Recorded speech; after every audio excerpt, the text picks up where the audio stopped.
Hello learners, welcome back to the new live session of chemistry crash course. Chemistry crash course আজকে আমরা দেখব phenol উৎপাদন। আমরা আগের টিচিং এ দেখছিলাম ফেনল উৎপাদন আলকাতরা থেকে অথবা মিডিয়াম অয়েল থেকে, এবং তার সঙ্গে দেখছিলাম ডাউ পদ্ধতিতে ফেনল উৎপাদন। আমরা আজকে আরো দুটি পদ্ধতি দেখব। প্রথমত রয়েছে কিউমিন পদ্ধতিতে ফেনল উৎপাদন এবং আরেকটি রয়েছে অ্যানিলিন থেকে ফেনল উৎপাদন। আমরা প্রথম যেটা দেখব তা হলো কিউমিন পদ্ধতিতে ফেনল উৎপাদন। যে গুরুত্বপূর্ণ উপাদান লাগবে তা হলো বেনজিন ও প্রোপিন। আমরা জানি যে পেট্রোলিয়াম থেকে সাধারণত কেরোসিন, পেট্রোল, ডিজেল, গ্যাসোলিন এবং প্রাকৃতিক গ্যাস সংগ্রহ করা হয়ে থাকে। পাশাপাশি অপরিশোধিত পেট্রোলিয়ামকে পরিশোধন করার সময় উপজাত হিসাবে সাধারণত আমরা পেয়ে থাকি প্রোপিন এবং বেনজিন। এই প্রোপিন এবং বেনজিন থেকে আমরা ফেনল উৎপাদন করতে পারি। আমরা এখন দেখব সেই বেনজিন ও প্রোপিন থেকে কিভাবে ফেনল উৎপাদন করতে হয়। প্রথম পদ্ধতিটা ছিল কিউমিন পদ্ধতি। Number 1, cumin. Cumin cumin process. Cumin process cumin প্রসেসে আমরা আজকে ফেনল উৎপাদন দেখব। কিউমিন প্রসেসে ফেনল উৎপাদন করতে গেলে প্রথমে বেনজিনের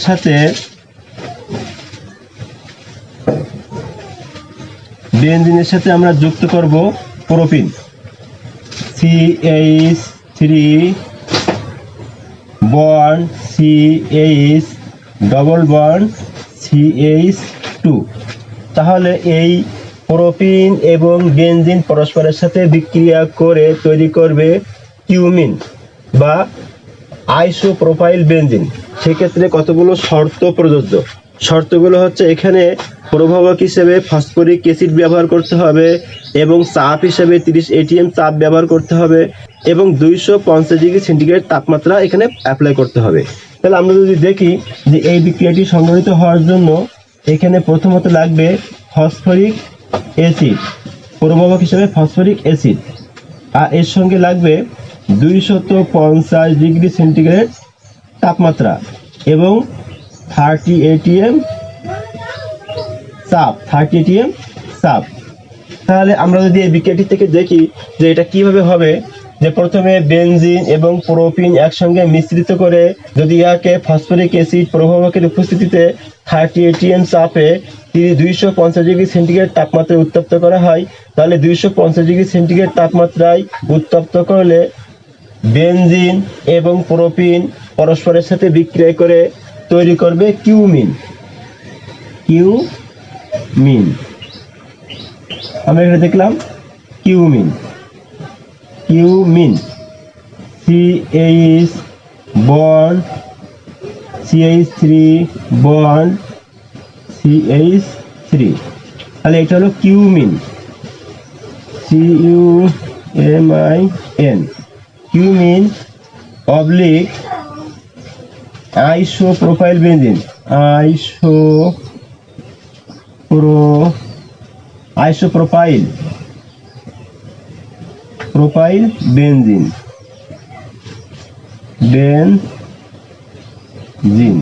তাহলে আমরা দেখলাম এখানে আইসোপ্রোপাইল বেনজিন বা কিউমিন উৎপন্ন হলো।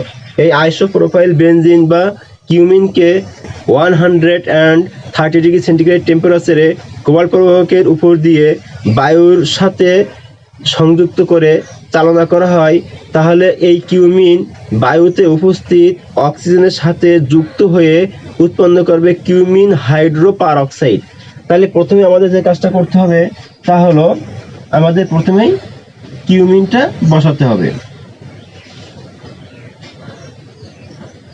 কিউমিনের সাথে যুক্ত করব আমরা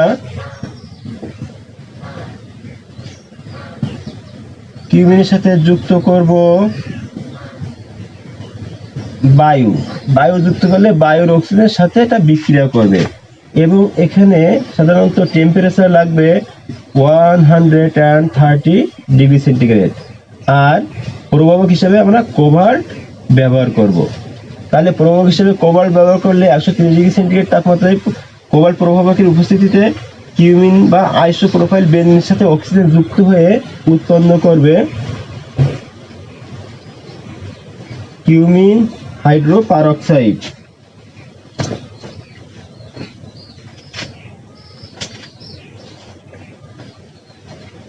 তাহলে কোবাল্ট প্রবাহকের উপস্থিতিতে 130 ডিগ্রি সেন্টিগ্রেড তাপমাত্রায় আইসোপ্রোপাইল বেনজিন বা কিউমিন বিক্রিয়া করে তৈরি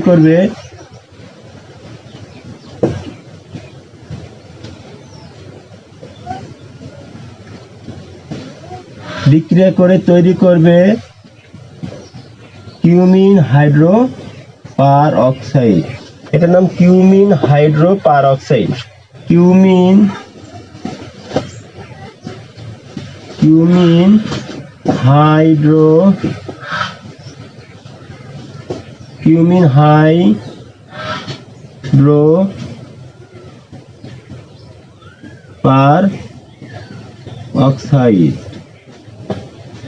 হাইড্রোপারঅক্সাইড। তাহলে আমরা দেখলাম যে সাধারণত কিউমিনের সাথে অক্সিজেন যুক্ত হয়ে কোবাল্ট প্রবাহকের উপস্থিতিতে 130 ডিগ্রি সেন্টিগ্রেড তাপমাত্রায় বিক্রিয়া করে উৎপন্ন করবে কিউমিন হাইড্রোপারঅক্সাইড।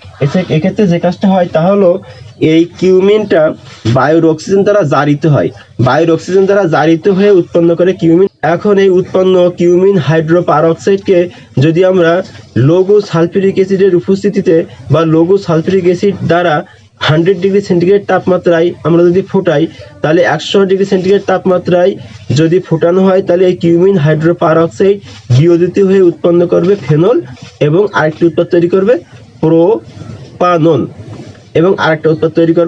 প্রোপানন তাহলে আমরা দেখি সেটা কিভাবে উৎপন্ন করে।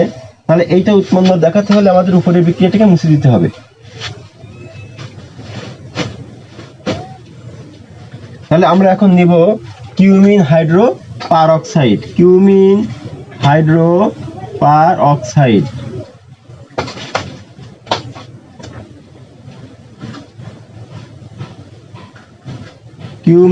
হাইড্রোপারঅক্সাইড ও একটা অক্সিজেন পরমাণু, একটা হাইড্রোজেন পরমাণু, একটা CH3 মিথাইল মূলক, আরেকটি মিথাইল মূলক।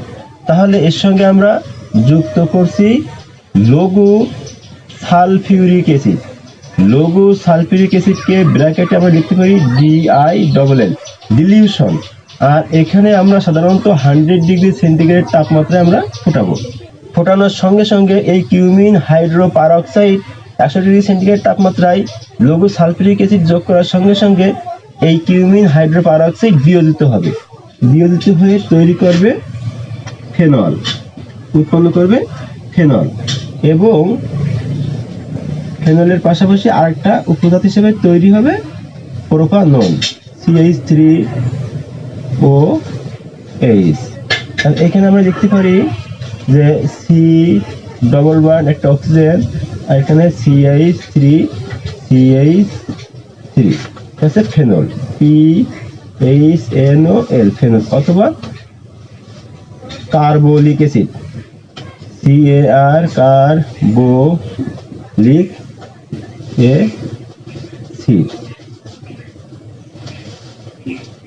Carbolic acid. আর এই অংশটা আছে প্রোপানন।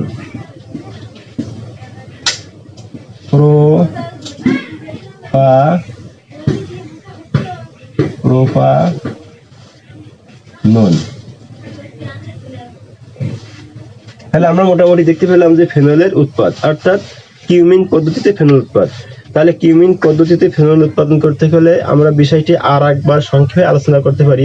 যেমন কিউমিন পদ্ধতিতে ফেনল উৎপাদন করতে হলে প্রথমে যে কাজটা করতে হবে যে অবিশুদ্ধ পেট্রোলিয়াম থেকে বিশুদ্ধ পেট্রোলিয়াম সংগ্রহ করার সময় উপজাত হিসেবে যে বেনজিন ও প্রোপিন পাওয়া যায়, এই বেনজিন ও প্রোপিনকে যদি 30 atm চাপে এবং ফসফরিক অ্যাসিড প্রভাবকের উপস্থিতিতে যদি আমরা 250 ডিগ্রি সেন্টিগ্রেড টেম্পারেচারে উত্তপ্ত করি, তাহলে এই বেনজিন এবং প্রোপিন পরস্পরের সাথে বিক্রিয়া করে উৎপন্ন করবে কিউমিন অথবা আইসোপ্রোপাইল বেনজিন। এই কিউমিন বা আইসোপ্রোপাইল বেনজিনকে 130 ডিগ্রি সেন্টিগ্রেড টেম্পারেচারে এবং কোবাল্ট প্রভাবকের উপস্থিতিতে বায়ুর অক্সিজেন দ্বারা বিক্রিয়া করাই, অর্থাৎ বায়ু সংযোগ করে যদি বিক্রিয়া করাই, তাহলে বায়ুতে উপস্থিত অক্সিজেন দ্বারা এই উৎপন্ন আইসোপ্রোপাইল বেনজিন বা কিউমিন জারিত হয়ে উৎপন্ন করবে কিউমিন হাইড্রোপারঅক্সাইড।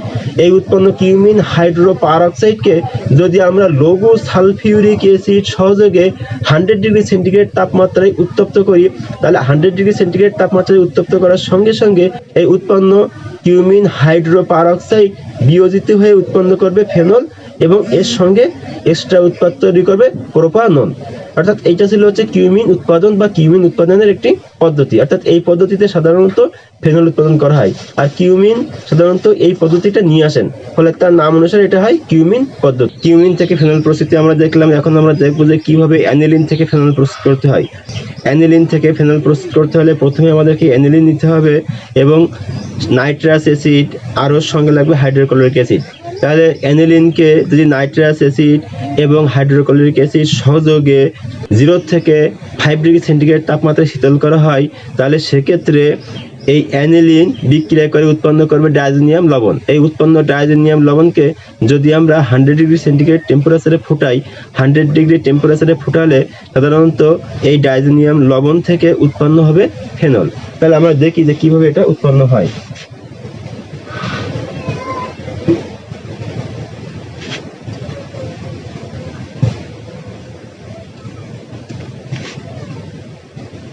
কিউমিন প্রসেস দেখা শেষ হলো। তাহলে এখন আমাদের দেখতে হবে যে কিভাবে এটা অ্যানিলিন থেকে ফেনল আমরা প্রস্তুত করতে পারি। যেমন অ্যানিলিন থেকে ফেনল প্রস্তুতি, তাহলে ফেনল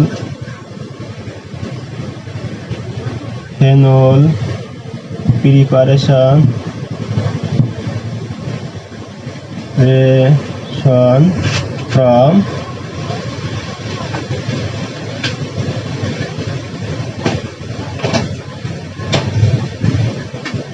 from aniline।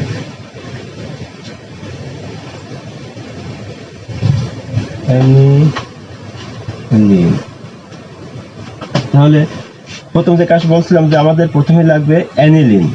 অ্যানিলিনের সাথে আমরা যুক্ত করব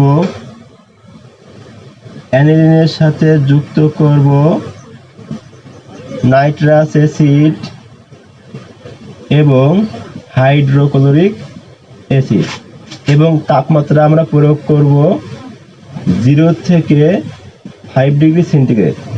তাহলে 0 থেকে 5 ডিগ্রি সেন্টিগ্রেড তাপমাত্রা অ্যাপ্লাই করলে এই দুটি পরস্পরের সাথে বিক্রিয়া করে তৈরি করবে ডায়াজোনিয়াম লবণ,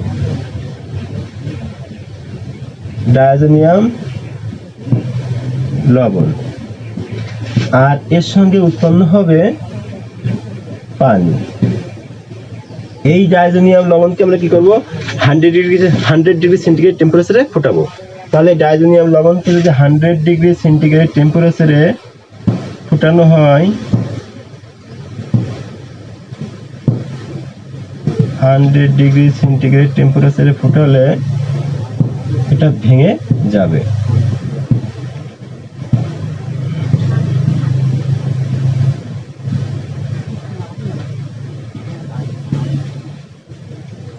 তাহলে ডাইজোনিয়াম লবণকে যদি 100 ডিগ্রি সেন্টিগ্রেড টেম্পারেচারে, তাহলে এই উৎপন্ন ডাইজোনিয়াম লবণকে যদি আমরা 100 ডিগ্রি সেন্টিগ্রেড তাপমাত্রায় পানি সহযোগে ফোটাই, তাহলে ডাইজোনিয়াম লবণ পানি সহযোগে ফোটালে তা সাধারণত বিক্রিয়া করে উৎপন্ন করবে ফেনল, এবং ফেনল উৎপন্ন করবে সঙ্গে সঙ্গে হাইড্রোক্লোরিক অ্যাসিডও এখান থেকে উৎপন্ন হবে।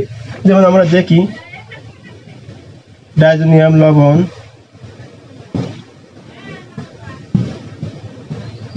N2Cl প্লাস ক্লোরিন, তাহলে এখানে আমরা যুক্ত করব পানি, এর সঙ্গে তাপমাত্রা থাকবে 100 ডিগ্রি, অর্থাৎ এখানে আমরা 100 ডিগ্রি টেম্পারেচারে দিতে পারি, 100 ডিগ্রি সেন্টিগ্রেড দিলাম। তাহলে এটা বিক্রিয়া করে উৎপন্ন করবে ফেনল তৈরি করবে, আর নাইট্রোজেন মুক্ত হবে এবং একটা নাইট্রোজেন এখান থেকে এসে কি হবে, একটা নাইট্রোজেন এসে তৈরি করবে HCl। তাহলে এখান থেকে আমরা দেখলাম যে তৈরি হলো ফেনল এবং HCl, নাইট্রোজেন মুক্ত হলো এবং HCl তৈরি হলো। তাহলে এইভাবে সাধারণত অ্যানিলিন থেকে ফেনল প্রস্তুত করা হয়। তবে এক্ষেত্রে আমরা একটা জিনিস জানি যে অ্যানিলিন থেকে ফেনল প্রস্তুত করার সময় সাধারণত দেখা যাচ্ছে কি যে এটা সাধারণত অ্যারোমেটিক প্রাইমারি বা 1 ডিগ্রি অ্যামিন বা অ্যারোমেটিক 1 ডিগ্রি অ্যামিন বা প্রাইমারি অ্যামিন থেকে আমরা ফেনল প্রস্তুত করলাম। কিন্তু আমরা যদি বলি যে অ্যারোমেটিকের পরিবর্তে যদি আমরা অ্যালিফেটিক নিই তাহলে কি হবে? যদি আমরা অ্যালিফেটিক নেই তাহলে সেক্ষেত্রে বিক্রিয়াটি হবে, কিন্তু এখানে একটা কারণ আছে, সেটা কি কারণে হবে এবং কি কারণে হবে না। যদি আমরা সমীকরণ অনুসারে দেখতে চাই, সমীকরণ অনুসারে দেখলে অবশ্যই বিক্রিয়াটি দেখানো যাবে, কিন্তু বাস্তব ক্ষেত্রে সেটা সম্ভব নয়। কেন সম্ভব নয় তা আমরা দেখতে পাচ্ছি। যদি আমরা এখানে অ্যালিফেটিক অ্যারোমেটিক অ্যামিনের পরিবর্তে যদি অ্যালিফেটিক অ্যামিন আমরা নেই, অ্যালিফেটিক অ্যামিন নেওয়ার সঙ্গে সঙ্গে এর সঙ্গে আমরা যুক্ত করব হাইড্রোক্লোরিক অ্যাসিড, যুক্ত করব সোডিয়াম নাইট্রাইট এবং এর সঙ্গে যুক্ত হবে 0 থেকে 5 ডিগ্রি সেন্টিগ্রেড তাপমাত্রা। তাহলে এই তাপমাত্রায় শীতল করলে বিক্রিয়া করে তৈরি করবে RN2Cl এত, এবং বাকি তৈরি হচ্ছে H2, যেখানে সোডিয়াম নেওয়া হয়েছে তাহলে আসবে সোডিয়াম ক্লোরাইড।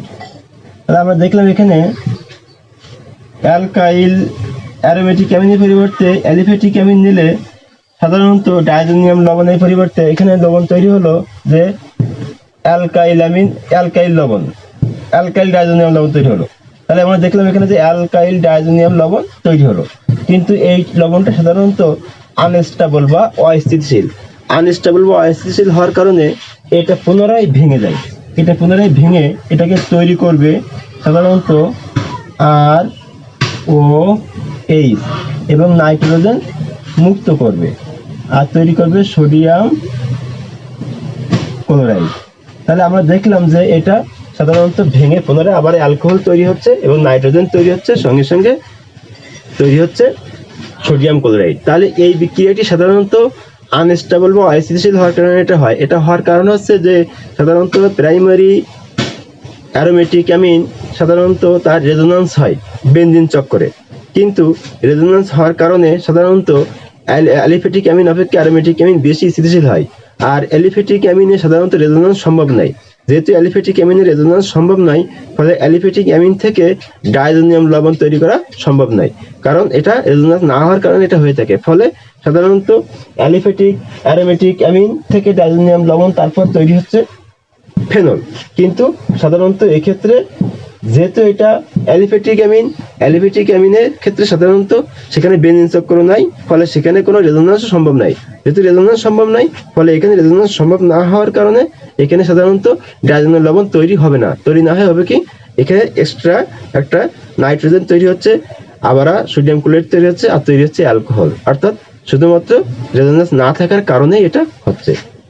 তাহলে আমরা মোটামুটি দেখতে পেলাম যে সাধারণত অ্যানিলিন থেকে বা অ্যারোমেটিক অ্যামিন থেকে যদি আমরা ফেনল তৈরি করি তাহলে সেক্ষেত্রে মধ্যবর্তী উৎপাদ ডাইজোনিয়াম লবণ তৈরি হয়, কিন্তু অ্যালিফেটিক অ্যামিন থেকে তৈরি করতে গেলে সাধারণত এক্ষেত্রে কখনোই তৈরি হবে না। এক্ষেত্রে কখনোই সাধারণত ডাইজোনিয়াম লবণ তৈরি হবে না। তাহলে আমরা মোটামুটি এটা জানতে পারলাম যে এটা কিভাবে তৈরি হয়। এছাড়া আরও একটা পদ্ধতি আছে। এখন যদি আমরা বলি যে অ্যানিলিন থেকে যখন আমরা ফেনল তৈরি করব, সেক্ষেত্রে আমরা অ্যানিলিনটা কোথা থেকে পাবো? তাহলে অ্যানিলিন কিন্তু আবার বেনজিন থেকে তৈরি করা যায়, আবার বেনজিন কিন্তু মিথেন থেকে তৈরি করা যায়। কারণ মিথেনকে যদি আমরা 1500 ডিগ্রি সেন্টিগ্রেড তাপমাত্রায় উত্তপ্ত করি তাহলে অ্যাসিটিলিন তৈরি হয়ে যায়। আর অ্যাসিটিলিনকে যদি আমরা নিকেল প্রভাবকের উপস্থিতিতে আমরা এখানে যদি 400 ডিগ্রি সেন্টিগ্রেড তাপমাত্রায় উত্তপ্ত করি, 400 ডিগ্রি সেন্টিগ্রেড তাপমাত্রায় উত্তপ্ত করলে তখন বেনজিন তৈরি হয়ে যাবে। তাহলে দেখা যাচ্ছে কি যে বেনজিন থেকে কিন্তু আমরা তৈরি করতে পারবো। তাহলে দেখা যাচ্ছে যে বেনজিন থেকে আমরা সাধারণত অ্যানিলিন তৈরি করতে পারি। বেনজিন থেকে অ্যানিলিন তৈরি করতে গেলে আমাদের যে কাজটা করতে হবে, প্রথমে আমাদের নিতে হবে বেনজিন নিয়ে বেনজিনকে সাধারণত ক্লোরিন গ্যাস চালনা করতে হবে বেনজিনের ভিতরে। ক্লোরিন গ্যাস চালনা করে যদি আমরা আয়রন প্রবাহকের উপস্থিতিতে এই বিক্রিয়াটি করায়, অর্থাৎ আয়রন প্রভাবকের উপস্থিতিতে বেনজিনের ভিতরে ক্লোরিন গ্যাস চালনা করলে সামান্য উত্তাপে, হয়তো 40 থেকে 60 ডিগ্রি সেন্টিগ্রেড তাপমাত্রায় এটা বিক্রিয়া করে তৈরি করবে ক্লোরোবেনজিন।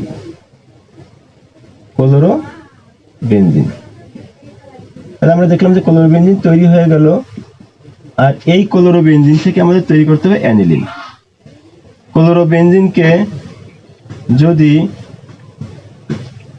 ক্লোরোবেনজিনকে যদি আমরা অ্যামোনিয়া সহযোগে কিউপ্রিক অক্সাইড প্রভাবকের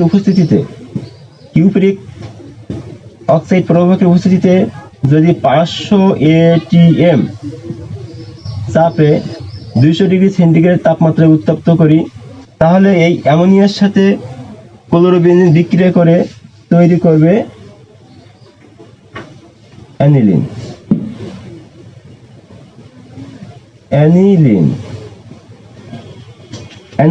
তৈরি হয়ে গেল, আর এখান থেকে একটা হাইড্রোজেন পরমাণু বেড়ে এসে এই সিল আকারে এটা বেড়ে গেল। ফলে এভাবে আমরা অ্যানিলিন তৈরি করে নিতে পারি, কারণ অ্যানিলিন তৈরি করে নিলে আমাদের সাধারণত তাহলে অ্যানিলিন থেকে আমাদের ফেনল তৈরিও সহজ হয়ে যাবে। এখন ইয়া ছাড়াও কিন্তু আমরা সোডিয়াম বেনজিন সালফোনেট থেকেও আমরা ফেনল তৈরি করতে পারি। যেমন সোডিয়াম বেনজিন সালফোনেট থেকে ফেনল তৈরি করতে হলে প্রথমে আমাদের নিতে হবে সোডিয়াম বেনজিন সালফোনেট। আমরা নিলাম সোডিয়াম বেনজিন সালফোনেট। তাহলে আমরা কিন্তু সোডিয়াম বেনজিন সালফোনেট থেকে ফেনল তৈরি করতে পারি। আর সোডিয়াম বেনজিন সালফোনেট থেকে ফেনল তৈরি করতে গেলে আমাদের প্রথমে যেটা নিতে হবে একটা সোডিয়াম বেনজিন সালফোনেট নিতে হবে। এটা হচ্ছে sodium benzene sulphonate, SO3Na, sodium benzene sulphonate. এই সোডিয়াম বেনজিন সালফোনেটকে যদি আমরা লঘু সোডিয়াম হাইড্রোক্সাইড সহযোগে, অর্থাৎ সোডিয়াম হাইড্রোক্সাইডের জলীয় দ্রবণ সহযোগে আমরা বিক্রিয়া করি, অর্থাৎ সোডিয়াম হাইড্রোক্সাইডের জলীয় দ্রবণ সহযোগে বিক্রিয়া করলে, অর্থাৎ বেনজিনের মধ্যে যদি আমরা সোডিয়াম হাইড্রোক্সাইডের জলীয় দ্রবণ চালনা করি, তাহলে সোডিয়াম হাইড্রোক্সাইডের জলীয় দ্রবণের সাথে সোডিয়াম বেনজিন সালফোনেট বিক্রিয়া করে তৈরি করবে ফেনল। এক্ষেত্রে ফেনল তৈরি হয়ে গেল। আর এইখান থেকে যে সোডিয়াম পরমাণুটা বের হয়ে এসে তৈরি করবে সোডিয়াম